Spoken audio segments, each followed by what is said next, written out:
Dr. Watson, would you kindly close the door behind you so that we can limit the price of your carelessness to merely hours of work rather than days? My apologies, Mr. Holmes. I found myself rather taken aback. I saw tidier houses in war-torn Afghanistan. Are those my surgical needles? I ran out of tacks and the matter required immediate attention. Was that my supper? Plainly not, for I was the one who ate it. I set it aside for this evening. And for that I am grateful. Is that my bed? Watson, since you've proven yourself a master of observation, might I ask you to apply your skills to a more pertinent question? Namely, the whereabouts of today's newspapers. They are the key to everything. The newsboy is usually reliable. Medically speaking, I often find that the key to everything is good sleep. In a bed. Your papers are here, on the table. Let us see what the postman brought today. This mess is getting out of hand. What will the landlady think?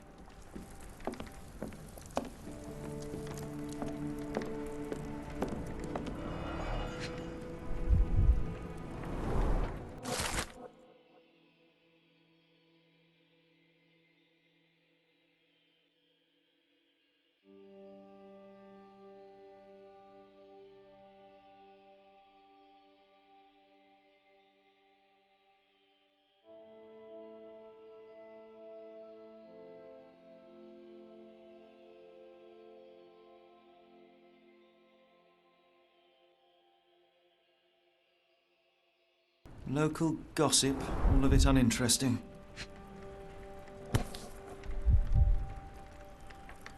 Your order from Barnes' bookshop has arrived, Doctor. Barnes insists on delivering the books to our door, even though we could easily walk to his shop.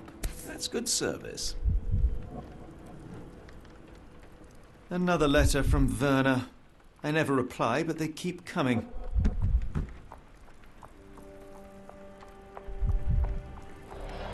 I don't see the Strand. Where is it? Pardon me? I am on the precipice of uncovering a pattern of crime across London spanning many months and involving many men. The missing paper cannot be a coincidence. That's preposterous. My dear fellow, life is infinitely stranger than anything which the mind of man can invent. Well, life used your newspaper to wipe its posterior, so after that unpleasant discovery this morning, I disposed of it. But in lieu of the Strand, perhaps I can deliver you something equally tantalizing. I have just returned from a patient of mine, Captain Stemwick, who... No, that will not do.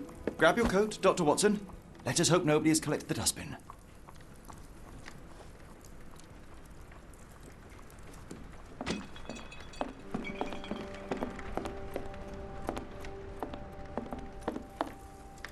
The dustbin is yours for the digging, Mr. Holmes.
Don't look at me. If you want the newspaper, you'll have to get your hands dirty.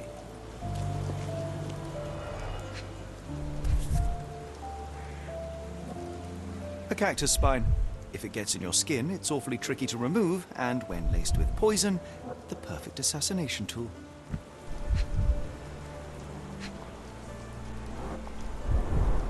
You were mistaken, Dr. Watson. The paper was indeed dirtied, but not how you implied. It's potting soil.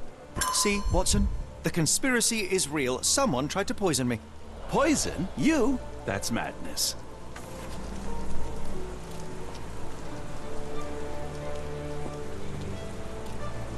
Get the Strand. Get your copy of the Strand here.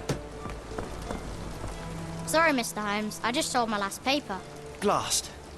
Then why are you still here? Boss pays by the hour. No sense in returning early. Any breaking news today? The dog accident. It's the talk of the town. Yes. Besides the tripe on the front page, anything about burglaries? I'm not sure, sir. You're a bright child. I presume you see everything that goes on around here? Nothing gets past me, mister. Then tell me, did you notice anyone suspicious at my door this morning? Like the man with your newspaper? Precisely. What do you know? I know the value of a shilling. Dr. Watson? Sure, now I can take the day off. Did you see what he was up to? Nah, not really. I saw him approaching your house, but I had a customer. Then there's a loud bang. I ducked down. Not because I was scared, because I wasn't. I had to protect the merchandise. And all I could see was him kneeling at your door. Can you describe the man you saw? He was carrying a lot of books. Up to his chin they were. Never heard of a well-read assassin. Looks can deceive. Hence the appeal of disguises. Which way did he go? Not sure. I was distracted by customers. Sorry. All right. You earned your shilling. That'll be all. Thanks, Mr. Holmes. Maybe I could be your eyes and ears, if you have more shillings.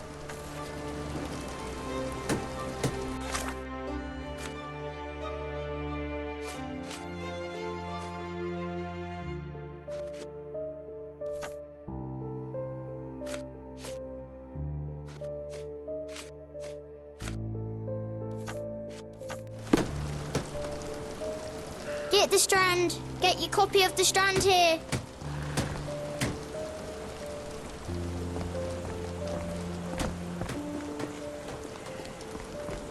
Get the Strand! Get your copy of the Strand here!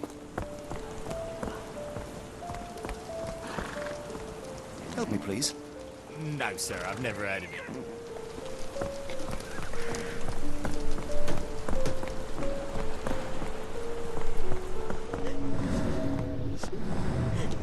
Can you satisfy my curiosity? I wish I could help you, but I don't know.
Come now, Mr. Holmes. Murder?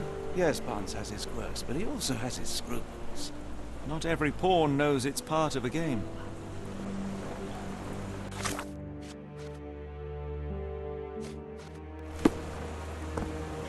Do you even have enemies that would want to kill you? Okay, perhaps from Cordona.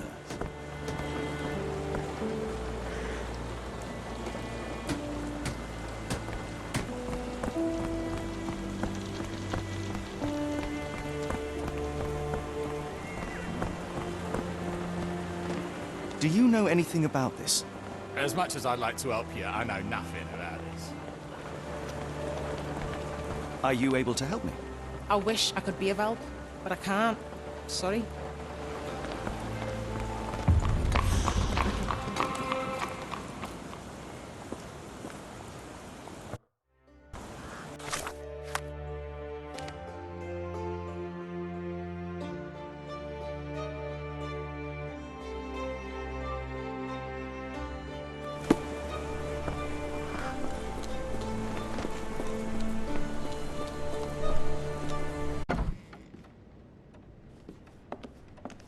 How about that Vogel fellow? He seems rather obsessed with you. Would he do something like this?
Mr. Barnes, a word.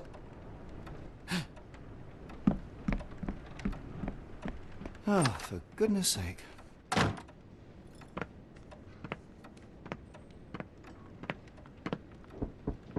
Who goes there? Sherlock Holmes. Now will you please... Mr. Holmes.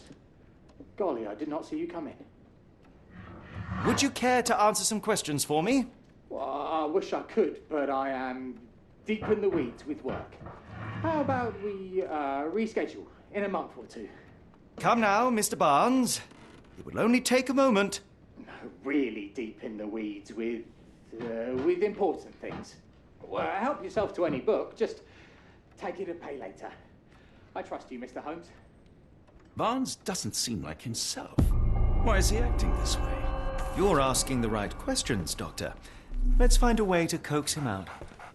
So, Barnes has a dog now. Who's a good boy?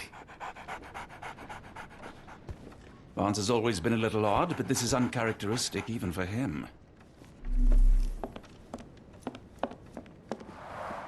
The ladder is broken, recently, judging by the freshness of the wood.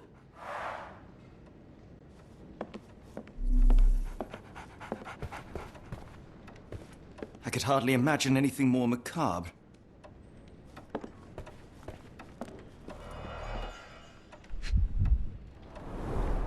Basics of cryptoanalysis, cryptography in Egypt. It appears Barnes has an interesting hobby.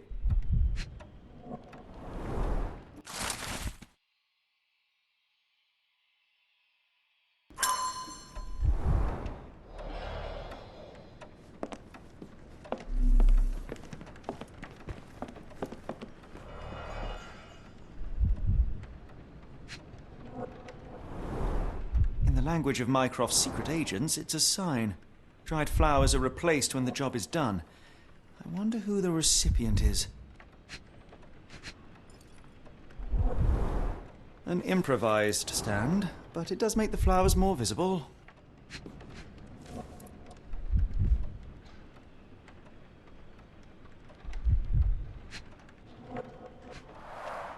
The finest view London has to offer.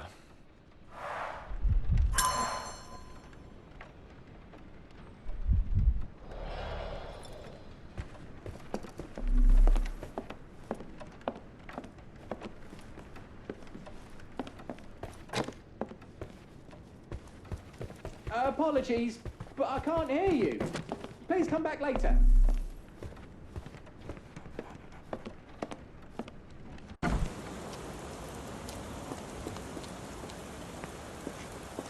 weather is dreary, isn't it? To be fair, my flowers could use the rainfall.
Hello there. What's your name? Lily, I know, not very original. I should have worn something warmer.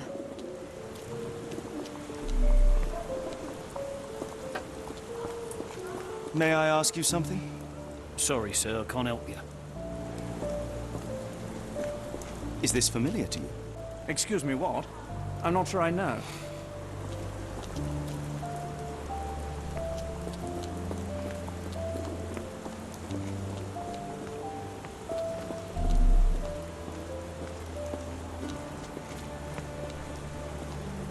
People don't tend to come out for flowers when it rains.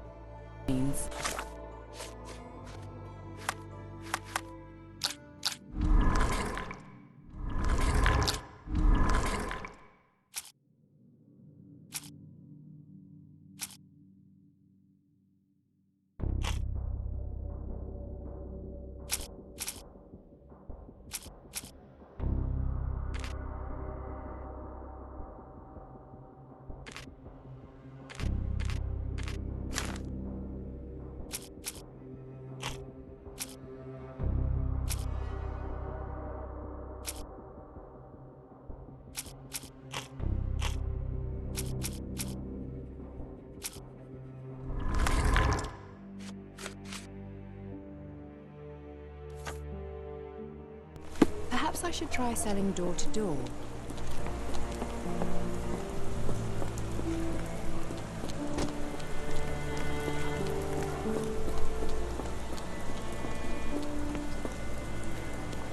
Is this familiar to you? Sorry, sir, I can't help you.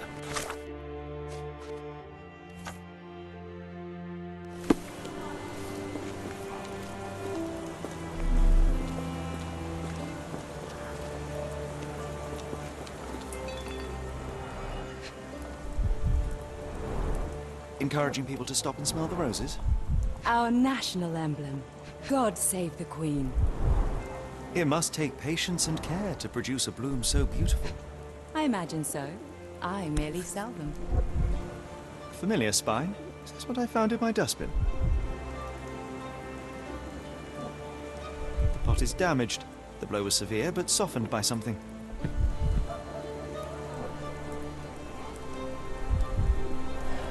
Anything tickle your fancy, Mr. Holmes?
Mrs. Fleming, you look particularly lovely today.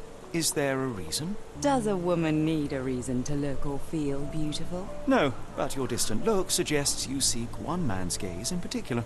Who told you that? Nobody. Merely a keen eye and some simple deduction. Well, I'll kindly ask you to keep your keen eye to yourself, Mr. Holmes.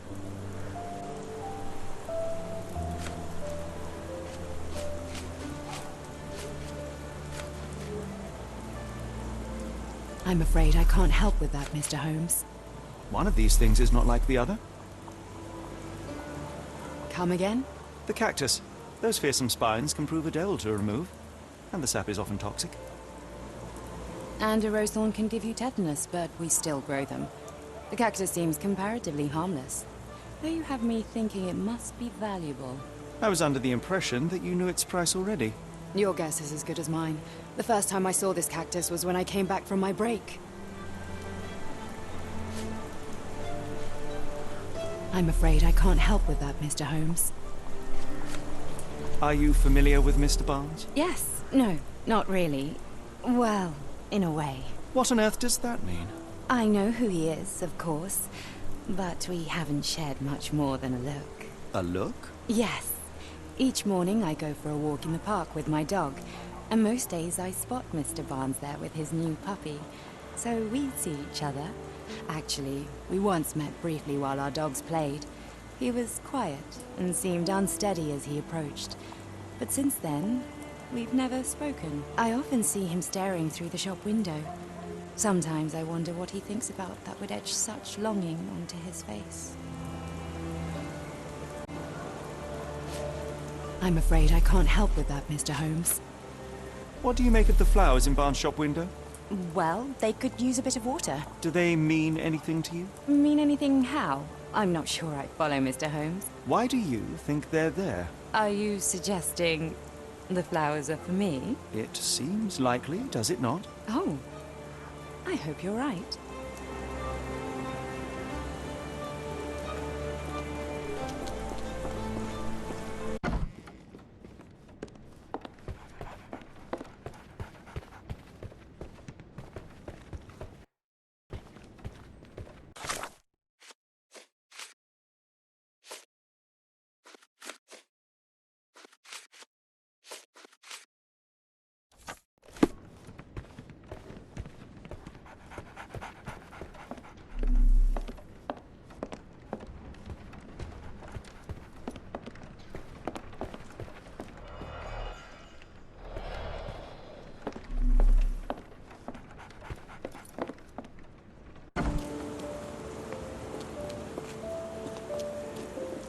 Have a look at my flowers. They will not bite, unless you touch their thorns.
I think perhaps I have been chasing shadows. Do not despair, Mr. Holmes. Even the best of us make mistakes. We better tell Mr. Barnes what we've learned. Mr. Barnes, I know what you did, and I know why you did it. I'm sorry, Mr. Holmes. I can't hear you very well from behind the door.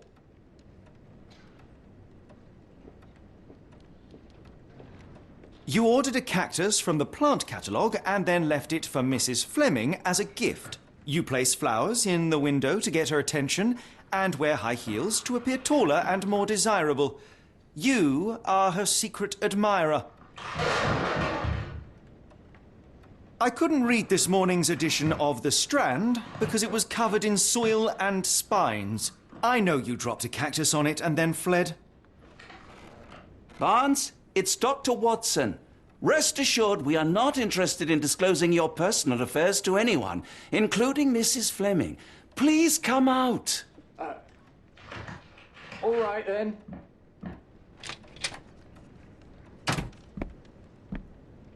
So, you know what happened then? I was on my way back from the post office, having picked up the cactus and some books. It was quite an awkward package, heavy too, and when I got to your door, I dropped the cactus in your paper.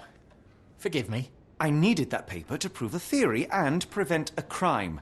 Your actions were rather disruptive. Your clumsiness carrying the post is matched only by the clumsiness of your romantic gesture. Oh, it's true. I am useless with this sort of thing. I'm not even sure if Mrs. Fleming noticed.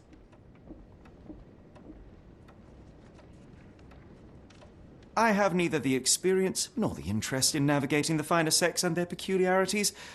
Do what you will. Oh, right. Yes, of course. So, at last, we return to the matter of the paper. I'm investigating a string of burglaries. Did you perhaps read of any before the edition was spoiled? I don't recall, but you're welcome to read our copy for yourself. You had an issue of The Strand here all along? Well, naturally. I am a bookseller. I have a subscription to every magazine and newspaper in London. So you ought to be familiar with the concept of burying the lead. Oh no, my apologies, Mr. Holmes. I'll make it up to you however I can. I am an expert on obscure languages and translation and Yes, okay. Just give me the paper.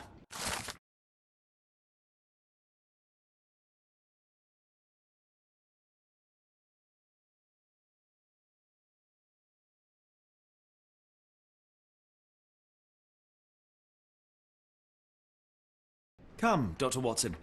Let us put this matter behind us. Farewell, Mr. Barnes. I hope to hear good news about you and Mrs. Fleming. Let me know if there's any way I can make it up to you. Tell you what, tomorrow's edition of The Strand is on me. Well, that was an utter waste of time. An assassination did seem rather unlikely. There was supposed to be another burglary. I was certain of it.